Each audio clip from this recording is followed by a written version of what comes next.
ये शुरू करते हैं। तो आज का हमारा पहला क्वेश्चन है, 18वीं लोकसभा के नए अध्यक्ष कौन बने हैं? तो 18वीं लोकसभा के नए अध्यक्ष बने हैं ओम बिरला। तो ओम बिरला जो हैं ये लगातार दूसरी बार लोकसभा के अध्यक्ष बन गए हैं। इससे पहले 2019 से 24 तक रहे, फिर से 2024 में ओम बिरला को लोकसभा अध्यक्ष चुन लिया गया है ध्वनि मत से। कब चुना गया? 26 जून 2024 को। इनके नाम का प्रस्ताव किसने दिया था? प्रधानमंत्री नरेंद्र मोदी ने इनके नाम का प्रस्ताव दिया था और ध्वनि मत से इन्हें ओम बिरला को 18वीं लोकसभा का नया अध्यक्ष चुन लिया गया है। एक बात और याद रखिए, 2 बार लोकसभा अध्यक्ष बनने वाले ये भारत के छठे व्यक्ति बन गए हैं। 2 बार लोकसभा अध्यक्ष बनने वाले ये भारत के छठे व्यक्ति बन गए हैं। क्वेश्चन पूछे कि ओम बिरला जो है कहाँ से सांसद हैं? तो ये राजस्थान के कोटा से सांसद हैं। राजस्थान के कोटा से ये इस बार तीसरी बार लोकसभा का चुनाव जीते हैं। किस पार्टी से हैं? भारतीय जनता पार्टी से हैं। लोकसभा अध्यक्ष को पद की शपथ कौन दिलाता है? लोकसभा अध्यक्ष को पद की शपथ दिलाता है प्रोटेम स्पीकर। प्रोटेम स्पीकर, जो कि इस बार प्रोटेम स्पीकर बने भर्तृहरि महताब, उन्होंने इनको पद की शपथ दिलाई। वहीं प्रोटेम स्पीकर को पद की शपथ कौन दिलाता है? भारत का राष्ट्रपति, ठीक है, प्रेसिडेंट। प्रोटेम स्पीकर जो है वो अस्थायी अध्यक्ष होता है। 1 से 2 दिन के लिए, 3 दिन के लिए अध्यक्ष बनता है। उसके बाद लोकसभा अध्यक्ष का चुनाव कराया जाता है इसी की देखरेख में, ठीक है। तो याद रखिए 18वीं लोकसभा के अध्यक्ष बनाए गए हैं ओम बिरला। चलिए अगला क्वेश्चन है, लोकसभा की अध्यक्षता कौन करता है? लोकसभा की अध्यक्षता कौन करता है? लोकसभा का वक्ता। वक्ता मतलब होता है स्पीकर, ठीक है। स्पीकर को ही अध्यक्ष कहा जाता है। तो लोकसभा का स्पीकर ही लोकसभा का वक्ता होता है और लोकसभा की अध्यक्षता लोकसभा का स्पीकर करता है। लोकसभा अध्यक्ष का पद भारतीय संविधान के अनुच्छेद डैश के तहत बनाई गई है। तो देखिए, लोकसभा का अध्यक्ष हो यानी स्पीकर हो या फिर डिप्टी स्पीकर हो, उसके बारे में भारतीय संविधान के अनुच्छेद 93 में जिक्र किया गया है। अनुच्छेद 93 आर्टिकल 93 में लोकसभा स्पीकर और डिप्टी स्पीकर के चुनाव का प्रावधान किया गया है। भाग पूछेगा तो भारतीय संविधान के भाग 5 में और अनुच्छेद 93 में लोकसभा अध्यक्ष और उपाध्यक्ष के बारे में जिक्र किया गया है। अगला क्वेश्चन, किस अधिनियम के तहत भारत में 1921 में लोकसभा अध्यक्ष और उपाध्यक्ष पद की शुरुआत हुई थी? किस अधिनियम के तहत? देखिए 1921 से पहले ब्रिटिश भारत में लोकसभा अध्यक्ष और उपाध्यक्ष पद नहीं हुआ करता था, बल्कि जो लोकसभा है उससे पहले सेंट्रल लेजिस्लेटिव असेंबली यानी केंद्रीय विधानसभा कहा जाता था, जिसकी अध्यक्षता गवर्नर जनरल द्वारा की जाती थी। लेकिन एक अधिनियम बनाया गया, उस अधिनियम के तहत भारत सरकार अधिनियम 1919, इसके तहत जो है 1921 में भारत में लोकसभा अध्यक्ष और उपाध्यक्ष पद की शुरुआत हुई थी। यानी आप ये बोल सकते हैं कि ब्रिटिश भारत में ही लोकसभा स्पीकर और डिप्टी स्पीकर पद की शुरुआत कर दी गई थी। तो यहाँ पे एक बात और नोट करिएगा, बार बार एग्जाम्स में पूछा जाता है कि लोकसभा को, जो वर्तमान में लोकसभा है, इससे पहले किस नाम से जाना जाता था? तो लोकसभा को पहले सेंट्रल लेजिस्लेटिव असेंबली या फिर केंद्रीय विधानसभा कहा जाता था। इसके अलावा इसे इंपीरियल विधानसभा या फिर भारतीय विधानसभा भी कहा जाता था। चलिए अगला क्वेश्चन, 1921 से पहले भारत के केंद्रीय विधानसभा की अध्यक्षता डैश द्वारा की जाती थी। यानी केंद्रीय विधानसभा, जिसे वर्तमान में लोकसभा कहा जाता है, उसकी अध्यक्षता किसके द्वारा की जाती थी? अभी मैंने आप सभी को बताया है, गवर्नर जनरल द्वारा। आमतौर पर लोकसभा में प्रोटेम स्पीकर कौन बनता है? देखिए, एक होता है स्पीकर, एक होता है प्रोटेम स्पीकर, प्रोटेम स्पीकर, और एक होता है डिप्टी स्पीकर, ठीक है। इन तीनों में अंतर क्या है, सबसे पहले वो जान लीजिए ताकि आपके लिए आसान हो जाएगा। स्पीकर तो वो होता है जो लोकसभा की अध्यक्षता करता है, लेकिन स्पीकर की नियुक्ति से पहले, चुनाव से पहले प्रोटेम स्पीकर की नियुक्ति की जाती है। इससे पहले प्रोटेम स्पीकर बनाया जाता है। ये अस्थायी अध्यक्ष होता है लोकसभा का, जिसे आमतौर पर 2 से 4 दिन के लिए ही बनाया जाता है राष्ट्रपति के द्वारा, ताकि जो भी नए नए सांसद चुने गए हैं, यानी जो लोकसभा के सदस्य नए नए चुने गए हैं, उन्हें शपथ दिलाना होगा। संसद में प्रवेश करते ही सबसे पहले वो शपथ लेंगे, तभी तो लोकसभा का काम शुरू होगा। तो उन्हें शपथ कौन दिलाएगा? तो शपथ दिलाएगा प्रोटेम स्पीकर। और शपथ लेने के बाद जब सभी लोकसभा के सदस्य लोकसभा में बैठेंगे, तब जाके यही सारे संसद के सदस्य जो हैं लोकसभा अध्यक्ष के चुनाव करेंगे। तो पहले शपथ लेंगे, उसके बाद लोकसभा अध्यक्ष के चुनाव करेंगे, ठीक है। तो प्रोसेस इस तरह से आगे बढ़ेगा। इसी प्रोसेस को कंप्लीट करने के लिए सबसे पहले प्रोटेम स्पीकर की नियुक्ति कर दी जाती है, ताकि यह शपथ दिला दे और अध्यक्ष पद के चुनाव होने तक जो भी सदन की कार्रवाई है इसकी अध्यक्षता में हो। ये 2-4 दिन के लिए ही होता है, ज़्यादा दिन के लिए नहीं होता है। उसके बाद सभी लोकसभा के सदस्य मिलकर अध्यक्ष पद के चुनाव करते हैं, जिसे स्पीकर कहा जाता है। स्पीकर बनते ही प्रोटेम स्पीकर जो है ये खत्म हो जाता है, यानी ये पद समाप्त हो जाता है। स्पीकर पद के साथ साथ डिप्टी स्पीकर पद का भी चुनाव किया जा सकता है। वैसे 2019 से 2024 तक कोई भी डिप्टी स्पीकर नहीं रहा, केवल स्पीकर रहा, ओम बिरला इसके स्पीकर रहे। ठीक है, इस बार जो है चांस है कि डिप्टी स्पीकर का भी चुनाव कर लिया जाए। हो सकता है कि डिप्टी स्पीकर नहीं भी हो, लेकिन स्पीकर का चुनाव कर लिया गया है। आई होप कि आप सभी को स्पीकर, प्रोटेम स्पीकर और डिप्टी स्पीकर में अंतर समझ में आ गया होगा। तो देखिए क्वेश्चन पूछ रहा है कि आमतौर पर लोकसभा में प्रोटेम स्पीकर कौन बनता है। तो देखिए प्रोटेम स्पीकर जो है इसके लिए चुनाव नहीं होता है, बल्कि जो लोकसभा का वरिष्ठ सदस्य होता है उसे लोकसभा का प्रोटेम स्पीकर बनाया जाता है। अब यहाँ पे उम्र के लिहाज से वरिष्ठ नहीं मानिए, बल्कि लोकसभा में सदस्यता के लिहाज से सीनियर आदमी को, सीनियर एमपी को प्रोटेम स्पीकर बनाया जाता है। यानी कोई व्यक्ति 8 बार का सांसद है और उसी सदन में कोई 6 बार के सांसद हैं, कोई 7 बार के हैं, तो प्रोटेम स्पीकर जो है जो 8 बार सांसद है वो बनेगा। ये संसदीय परंपरा के अनुसार आपको बताया जा रहा है। भारतीय संविधान में वैसे इसका जिक्र नहीं किया गया है। ठीक है, तो संसदीय परंपरा के अनुसार सबसे सीनियर एमपी को, सबसे सीनियर लोकसभा सदस्य को प्रोटेम स्पीकर बनाया जाता है। तो ऑप्शन सी राइट आंसर है। लेकिन इस बार 2024 में 18वीं लोकसभा में ये देखने को नहीं मिला, क्योंकि आप सभी को बता दें कि कांग्रेस के सुरेश हैं, कांग्रेस के सुरेश हैं और भारतीय जनता पार्टी के वीरेंद्र कुमार ये दोनों 8 बार के लोकसभा सदस्य हैं। वहीं भर्तृहरि महताब जो हैं वो 7 बार के सांसद हैं, लेकिन भर्तृहरि महताब को प्रोटेम स्पीकर बनाया गया है। राष्ट्रपति द्वारा इनको प्रोटेम स्पीकर बनाया गया है। ठीक है, क्योंकि ये कानून में नहीं है तो इसमें जोर जबरदस्ती वाली बात भी नहीं है। कोई भी प्रोटेम स्पीकर बन जाता है, लेकिन आमतौर पे जो सीनियर होता है उसे ही बनाया जाता है, लेकिन इस बार ऐसे नहीं हुआ। अब देखिए जो बीजेपी के वीरेंद्र कुमार हैं उन्हें क्यों नहीं बनाया गया प्रोटेम स्पीकर, क्योंकि वीरेंद्र कुमार जो है अब ये केंद्रीय मंत्री बन गए हैं, कैबिनेट मंत्री बन गए हैं। इन्हें सामाजिक न्याय और अधिकारिता मंत्रालय दिया गया है। अब क्योंकि मंत्री बन गए हैं तो ये वैसे भी स्पीकर नहीं बनेंगे, प्रोटेम स्पीकर या फिर स्पीकर नहीं बनेंगे। कांग्रेस के सुरेश थे जो बन सकते थे, लेकिन उन्हें नहीं बनाया गया। इसको लेकर काफ़ी जो विपक्षी दल हैं वो काफ़ी विरोध भी जताए थे, उन्होंने नाराजगी भी जताई थी, लेकिन ऐसा नहीं हो पाया। तो भर्तृहरि महताब जो है 18वीं लोकसभा के प्रोटेम स्पीकर बनाए गए। आगे हम इसके बारे में डिस्कस करेंगे। चलिए देखिए 18वीं लोकसभा के लिए प्रोटेम स्पीकर कौन बने, तो भर्तृहरि महताब। ठीक है, जो कि 7 बार के ये लोकसभा सदस्य हैं। कहाँ से, उड़ीसा के कटक से ये लोकसभा सदस्य हैं। इन्हें 18वीं लोकसभा के लिए प्रोटेम स्पीकर बनाया गया था। कई बार क्वेश्चन पूछ देता है कि प्रोटेम स्पीकर को पद की शपथ कौन दिलाता है। तो प्रोटेम स्पीकर को पद की शपथ भारत के राष्ट्रपति द्वारा दिलाया जाता है। वहीं स्पीकर को पद की शपथ कौन दिलाता है, यानी जो स्पीकर बने हैं उनको पद की शपथ किसने दिलाई, प्रोटेम स्पीकर ने। याद रखिए, स्पीकर को पद की शपथ प्रोटेम स्पीकर दिलाता है और प्रोटेम स्पीकर को पद की शपथ भारत का राष्ट्रपति दिलाता है। ठीक है, चलिए अगला क्वेश्चन। लोकसभा अध्यक्ष को पद से हटाने के लिए उसे कितने दिन पहले अग्रिम सूचना देना अनिवार्य है। जो लोकसभा का स्पीकर है उसे पद से हटाया भी जा सकता है अविश्वास प्रस्ताव लाकर। यानी मान के चलिए कोई लोकसभा का अध्यक्ष है, उसे पद से हटाना है तो ये देखना होगा कि उसके पक्ष में ज़्यादा वोट है कि नहीं है। इसके लिए सदन में अविश्वास प्रस्ताव लाया जाता है उसके खिलाफ। अगर वो प्रस्ताव पास हो गया तो फिर लोकसभा अध्यक्ष को पद छोड़ना होगा। लेकिन ये प्रस्ताव लाने से पहले लोकसभा अध्यक्ष को कितने दिन पहले सूचना देना अनिवार्य है, ये क्वेश्चन पूछ रहा है। कई बार एग्जाम्स में पूछा गया है। सही उत्तर होगा 14 दिन। ठीक है, लोकसभा अध्यक्ष को पद से हटाने के लिए जो प्रस्ताव लाया जाएगा तो प्रस्ताव लाने से 14 दिन पहले जो लोकसभा का अध्यक्ष उसे जानकारी देना काफी जरूरी है, अनिवार्य है। लोकसभा अध्यक्ष को पद से हटाने के लिए संविधान के किस अनुच्छेद में जिक्र किया गया है, इसके लिए है अनुच्छेद 94। ठीक है, लोकसभा अध्यक्ष और उपाध्यक्ष के बारे में उससे रिलेटेड चुनाव का प्रावधान अनुच्छेद 93 में किया गया है, लेकिन इसे पद से हटाने के लिए प्रावधान अनुच्छेद 94 में किया गया है। लोकसभा अध्यक्ष को पद छोड़ना होगा किस शर्त पर, किस स्थिति में लोकसभा अध्यक्ष को पद छोड़ना होगा, चलिए देखते हैं। यदि वह लोकसभा का सदस्य नहीं है, बिल्कुल सही है।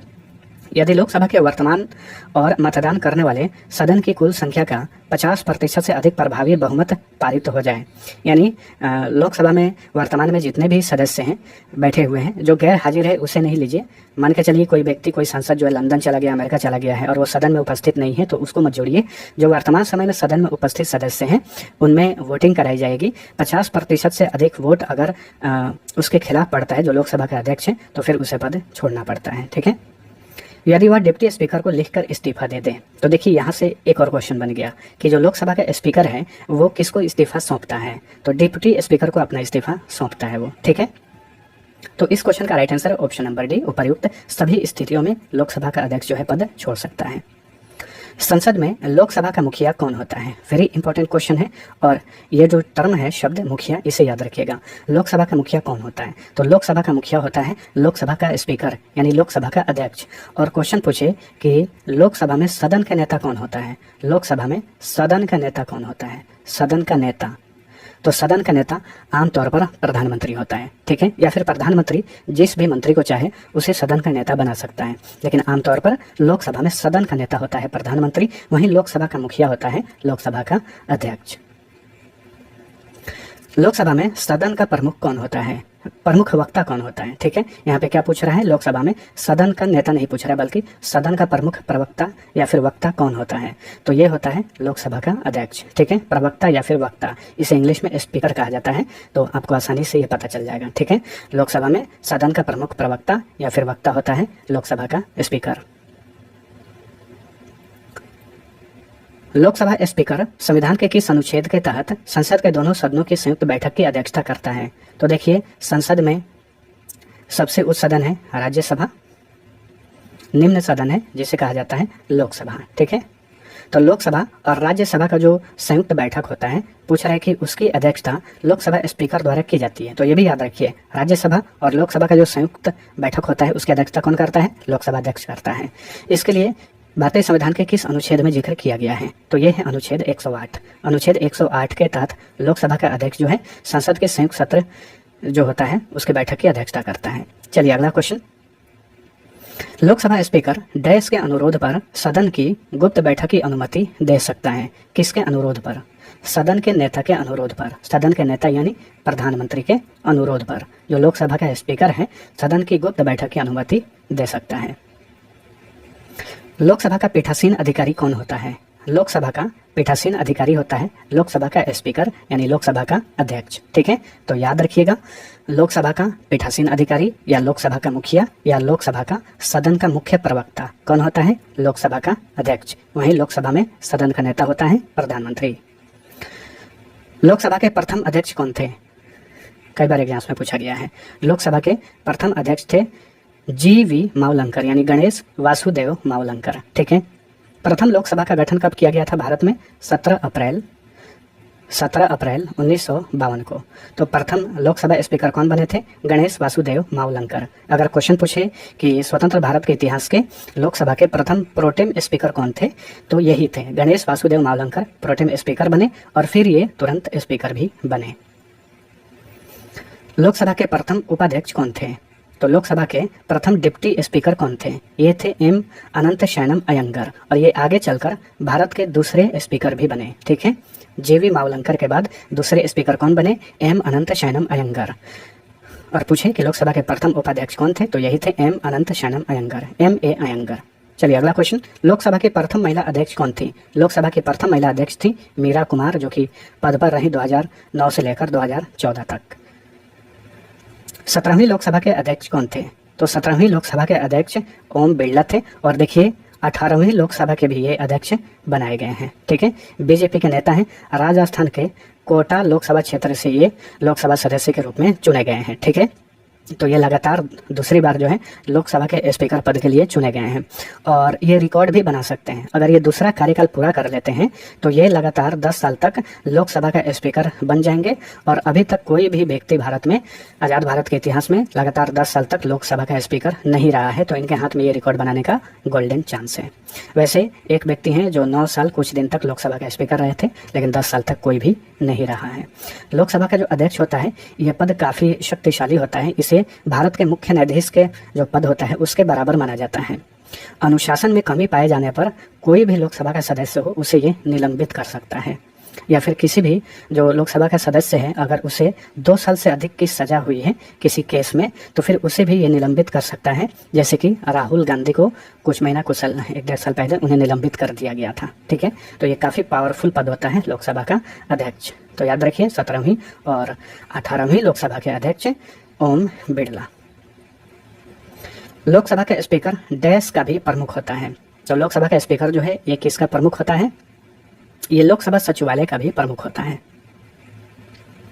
लोकसभा स्पीकर की शक्तियों को लेकर इनमें से कौन सा सही है? चलिए देखते हैं। उसकी अनुमति के बिना संसद संपदा में कोई नया ढांचा नहीं बनाया जा सकता है। सही है। वह दल बदल के आधार पर संसद के किसी सदस्य को सदन से अयोग्य घोषित कर सकता है। तो ये भी सही है। वह सदन के सदस्यों की शक्तियों और विशेषाधिकारों का संरक्षक होता है। ये भी सही है। ऑप्शन डी राइट आंसर है। ठीक है। चलिए अगला क्वेश्चन। किस अधिनियम की धारा 7 और धारा 8 के तहत लोकसभा सदस्य नहीं रहने पर स्पीकर को पद से हटाया जा सकता है? किस अधिनियम की धारा 7 और 8 के तहत जो है लोकसभा के सदस्य नहीं रहने पर लोकसभा के स्पीकर को पद से हटाया जा सकता है? लोक प्रतिनिधित्व अधिनियम 1951 के तहत। लोकसभा स्पीकर के संबंध में निम्न में से कौन सा विकल्प सही है? चलिए देखते हैं। कोई विधेयक धन विधेयक है या नहीं, इसका निर्धारण लोकसभा अध्यक्ष करता है। एकदम सही है और ये क्वेश्चन बार बार पूछा जाता है, याद रखिए। वह लोकसभा की सभी संसदीय समितियों के अध्यक्ष की नियुक्ति करता है और उनके कामकाज की निगरानी करता है। यह भी सही है। लोकसभा अध्यक्ष के निर्णय अंतिम और बाध्यकारी होते हैं और आमतौर पर उन पर सवाल नहीं उठाया जा सकता या फिर उन्हें चुनौती नहीं दी जा सकती। ये भी सही है। उपर्युक्त सभी। लोकसभा अध्यक्ष का वेतन और भत्ता कौन तय करता है? संसद। लोकसभा अध्यक्ष का जो वेतन और भत्ता होता है संसद द्वारा तय किया जाता है। और वर्तमान में लोकसभा अध्यक्ष का प्रति माह वेतन कितना है? 4 लाख रुपए प्रति माह। ठीक है। किसी आर्टिकल में 4.5 लाख भी लिखा हुआ था, लेकिन जो लुसेंट्स का बुक है उसमें 4 लाख लिखा हुआ था कि लोकसभा अध्यक्ष का वेतन जो है 4 लाख रुपया है। तो इसे आप 4 लाख ही ज्यादातर मान के चलिए। ठीक है। और जो भारत का राष्ट्रपति होता है उसकी सैलरी होती है प्रति माह 5 लाख रुपए। चलिए अगला क्वेश्चन। लोकसभा अध्यक्ष को वेतन किस निधि से दिया जाता है? किस निधि से? भारत की संचित निधि से। भारत की संचित निधि से ही लोकसभा अध्यक्ष को वेतन दिया जाता है। इसके अलावा और भी पद हैं, जैसे सुप्रीम कोर्ट का जज हो गया, यूपीएससी का अध्यक्ष हो गया, राष्ट्रपति हो गया। इन सभी को भारत की संचित निधि से ही वेतन दिया जाता है। इसके लिए किस अनुच्छेद में जिक्र किया गया है? तो याद रखिएगा, आर्टिकल 266 के 1 में इसका जिक्र किया गया है कि जो सुप्रीम कोर्ट का जज है, भारत का राष्ट्रपति है, यूपीएससी का अध्यक्ष है या फिर लोकसभा के अध्यक्ष है, इन सभी को भारत की संचित निधि से सैलरी दी जाएगी। और जो हाई कोर्ट के जज होते हैं, राज्यों में जो हाई कोर्ट होता है उसका जो जज होता है उसको सैलरी किस निधि से दी जाती है? तो राज्य की संचित निधि से। ध्यान रखिए। वरीयता क्रम में लोकसभा का अध्यक्ष डैश के साथ 6ठे स्थान पर है। वरीयता क्रम में लोकसभा का अध्यक्ष जो है ये भारत के मुख्य न्यायाधीश के साथ में 6ठे स्थान पर है। ठीक है, नोट करिए। वरीयता क्रम में पहले स्थान पे कौन है? भारत का राष्ट्रपति। दूसरे स्थान पे कौन है? भारत का उपराष्ट्रपति। ठीक है। तीसरे स्थान पे है प्रधानमंत्री। चौथे स्थान पे है राज्यों के राज्यपाल। आप नोट कर लीजिए और ध्यान रखिएगा। 5वें स्थान पे कौन है? 5वें स्थान पे है जो भारत के पूर्व राष्ट्रपति होते हैं, पूर्व राष्ट्रपति। और 6ठे स्थान पे लोकसभा का अध्यक्ष और भारत का मुख्य न्यायाधीश है। 7वें स्थान पर राज्यों के मुख्यमंत्री, कैबिनेट मंत्री, लोकसभा और राज्यसभा में विपक्ष के नेता, नीति आयोग के उपाध्यक्ष और भारत रत्न प्राप्तकर्ता आते हैं 7वें स्थान पर वरीयता क्रम में। तो ये वरीयता याद रखिएगा। ठीक है, वरीयता क्रम। चलिए अगला क्वेश्चन है, लोकसभा के नवनिर्वाचित सदस्यों को पद की शपथ कौन दिलाता है? तो लोकसभा के जो नवनिर्वाचित सदस्य हैं, सांसद हैं, उन्हें पद की शपथ दिलाता है लोकसभा का प्रोटेम स्पीकर। ठीक है, प्रोटेम स्पीकर। इसीलिए इसकी नियुक्ति की जाती है राष्ट्रपति द्वारा। संसद में निचले सदन की पहली बैठक की अध्यक्षता कौन करता है? तो संसद में जो निचला सदन होता है उसे लोकसभा कहा जाता है। घुमा फिरा के ऐसे ही क्वेश्चन पूछा जाता है। तो लोकसभा की जो पहली बैठक होती है उसकी अध्यक्षता प्रोटेम स्पीकर द्वारा की जाती है, क्योंकि जो बैठक होती है उस बैठक में ही लोकसभा अध्यक्ष का पद का चुनाव होता है। तो चुनाव से पहले उस बैठक की अध्यक्षता तो कोई तो करेगा, उसके लिए प्रोटेम स्पीकर की नियुक्ति की जाती है। लोकसभा अध्यक्ष या उपाध्यक्ष को पद की शपथ कौन दिलाता है? तो लोकसभा का अध्यक्ष हो या फिर उपाध्यक्ष हो, उसको पद की शपथ दिलाता है प्रोटेम स्पीकर। ठीक है, और प्रोटेम स्पीकर को पद की शपथ कौन दिलाता है? भारत का राष्ट्रपति। प्रोटेम किस भाषा का शब्द है? तो प्रोटेम जो है ये लैटिन भाषा का शब्द है। लैटिन शब्द प्रोटेम का अर्थ क्या होता है? तो प्रोटेम का अर्थ होता है कुछ समय के लिए। तो जो प्रोटेम स्पीकर होता है कुछ समय के लिए होता है, 2-4 दिन के लिए। लोकसभा अध्यक्ष सदन के किसी सदस्य को बोलना बंद करने और दूसरे सदस्य को बोलने के लिए कह सकता है। इस घटना को डैश के रूप में जाना जाता है। ये एग्जाम में पूछा गया है। इसे यील्डिंग द फ्लोर कहा जाता है। ठीक है, लोकसभा अध्यक्ष के कार्यकाल के संबंध में निम्नलिखित कथनों में कौन सा सही है?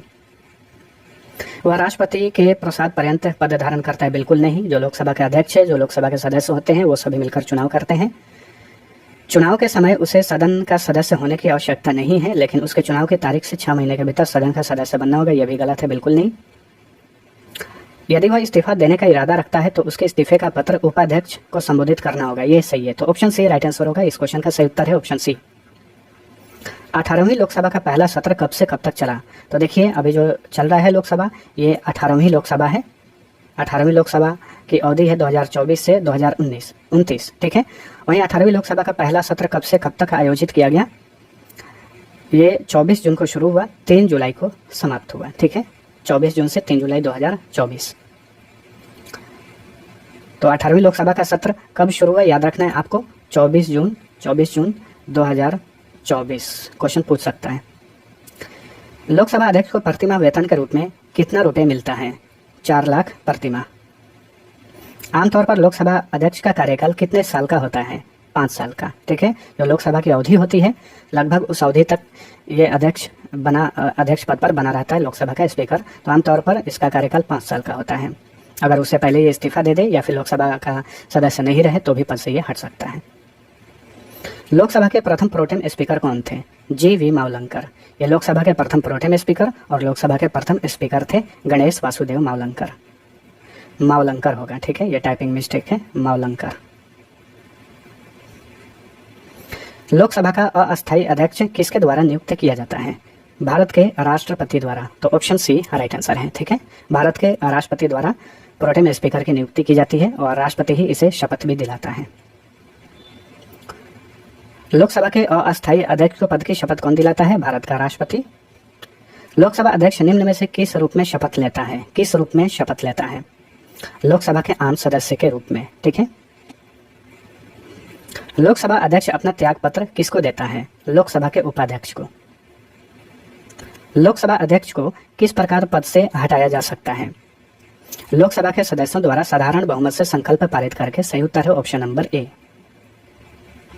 लोकसभा अध्यक्ष के चुनाव में वोटों की बराबरी की स्थिति में निर्णायक मत देने का अधिकार किसे है? वेरी इंपॉर्टेंट क्वेश्चन है, इसे मार्क कर लीजिए।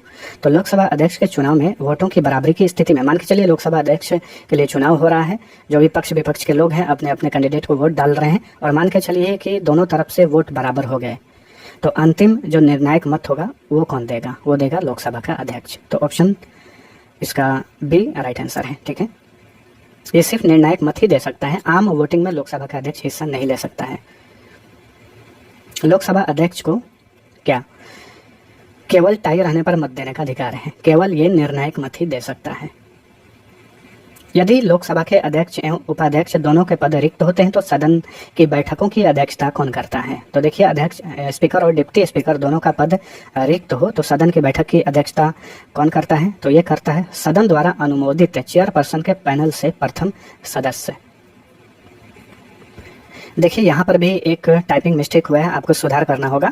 लोकसभा का अध्यक्ष और उपाध्यक्ष दोनों अनुपस्थित हों, यहाँ पे पद रिक्त नहीं, ये आप खत्म करिए। अनुपस्थित का बात पूछ रहा है कि अनुपस्थित होगा तो सदन की बैठक की अध्यक्षता कौन करेगा? तो सही उत्तर होगा सदन द्वारा अनुमोदित चेयरपर्सन के पैनल से प्रथम सदस्य द्वारा अध्यक्षता की जाएगी, अगर दोनों अनुपस्थित हो तो। लेकिन अगर पद रिक्त होता है तो फिर लोकसभा का अध्यक्ष या फिर उपाध्यक्ष का चुनाव करना जरूरी हो जाता है रिक्ति की स्थिति में। लेकिन अगर अनुपस्थित हो तब जाके ऑप्शन सी राइट आंसर होगा, ठीक है। तो यहाँ पे ये डिफरेंस आपको ध्यान रखना है।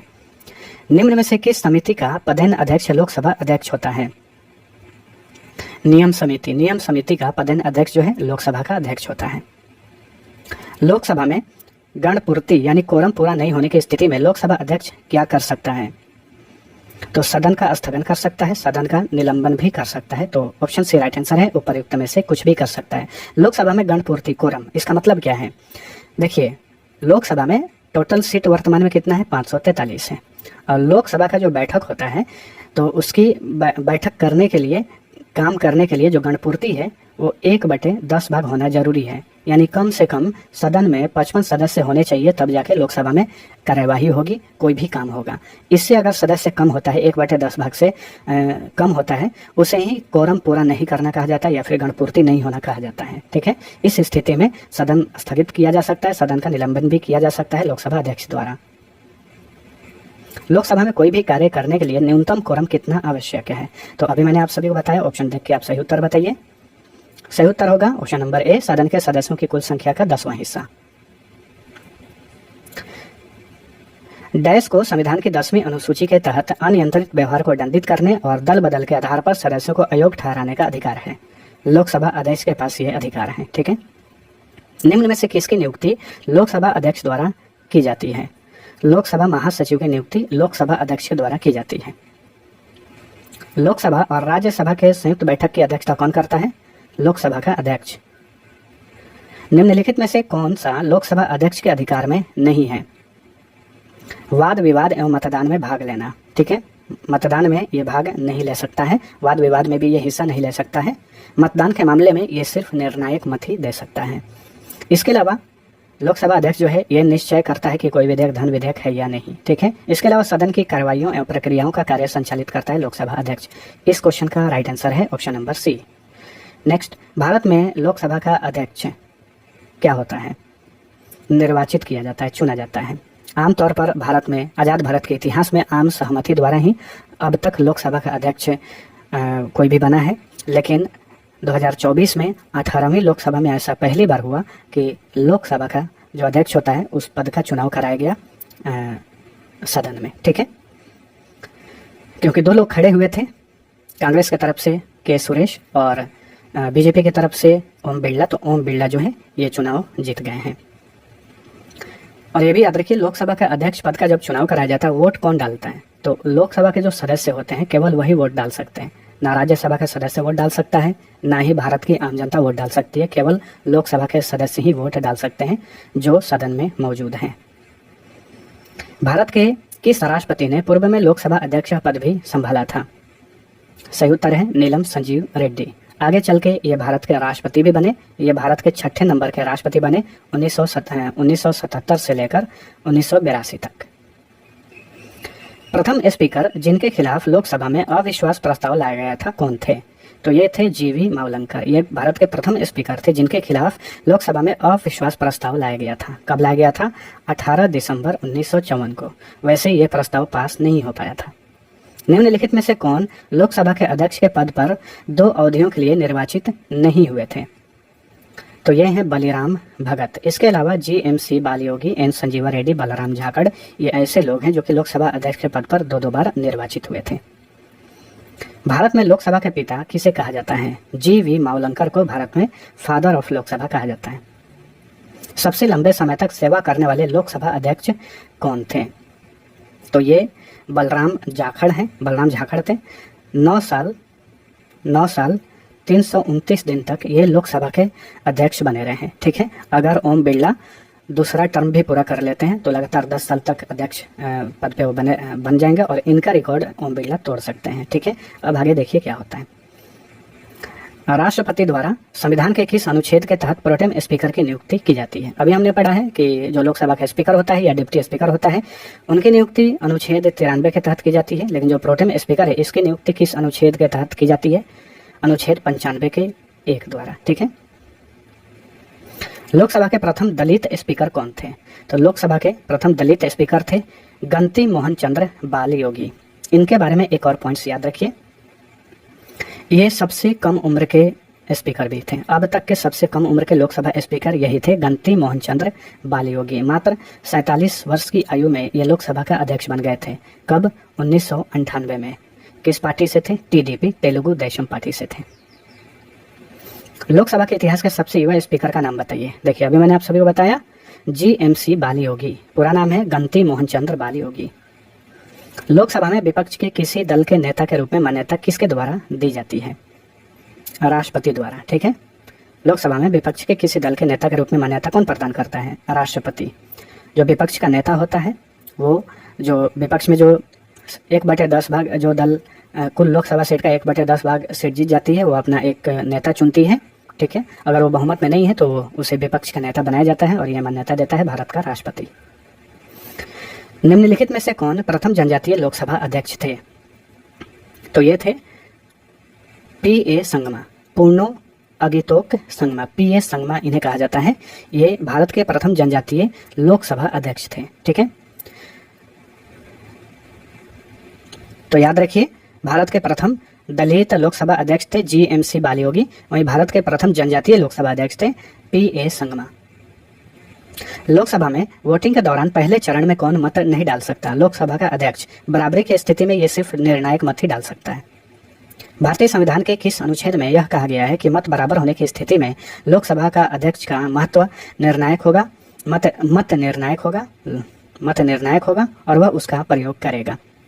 किस अनुच्छेद में यह बात कहा गया है? अनुच्छेद 100 में यह बात कहा गया है। ठीक है।